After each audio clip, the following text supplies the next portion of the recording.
wabarakatuh. And hello everyone, kembali lagi bersama saya Hidayah Yurnita dari Prodi Penyuluhan Pertanian Berkelanjutan. Pada vlog kali ini saya akan membawakan materi mengenai mulia bersama Al-Quran. Nah, seperti yang kita ketahui, Al-Quran adalah sumber kemuliaan hidup. Siapapun yang menjadikan Al-Quran sebagai sumber pedoman hidup, maka tidak akan ada yang mereka dapatkan selain kemuliaan hidup. Quran Surah Al-Anbiya ayat 10. Namun, siapapun yang berpaling dari tuntunan Al-Quran, maka Allah akan memberikan kesempitan dari hidupnya. Quran Surah Taha ayat 124. Maka dari itu, syarat yang paling utama dan paling mendasar untuk berinteraksi dengan Al-Quran yaitu bagaimana kita mampu menjalani Al-Quran sebagai pedoman hidup sehari-hari. Ada 4 keuntungan yang kita peroleh bila berinteraksi dengan Al-Quran. Yang pertama, melahirkan jiwa yang sabar. Banyak kisah tentang cobaan berat yang menimpa para perjuangan Islam. Mereka diintimidasi, disiksa, dipenjarakan, bahkan dibunuh. Namun, kesabarannya dengan Al-Quran membuat mereka menjadi orang-orang yang sangat tabah. Nadimah Khatul, seorang mujahidah asal Afghanistan contohnya. Beliau dipenjarakan oleh kaum komunis selama 6 tahun, dan ia mengatakan, "Kami mengalami berbagai siksaan berat.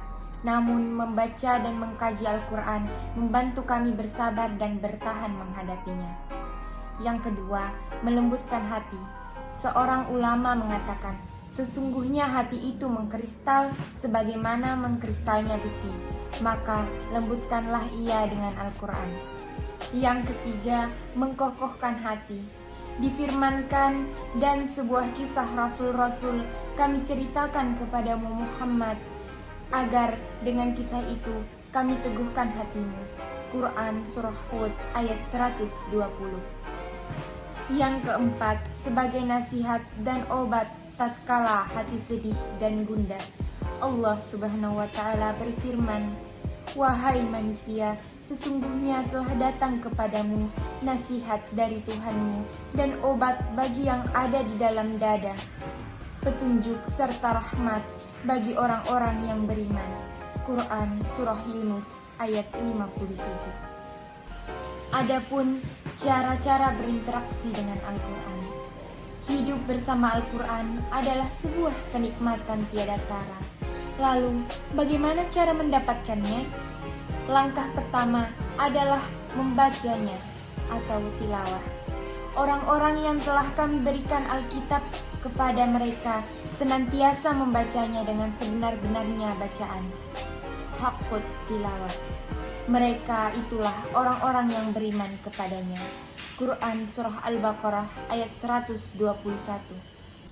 Haqqul tilawah dalam ayat tersebut adalah berfungsinya lisan, akal, dan hati ketika melantunkan Al-Quran.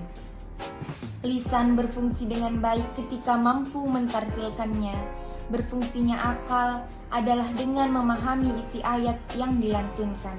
Sedangkan berfungsinya hati adalah dengan merenungkan nasihat-nasihat yang terkandung di dalamnya. Mengkaji Al-Quran. Setelah membaca, interaksi seorang muslim dengan Al-Quran adalah mengkaji serta memahaminya.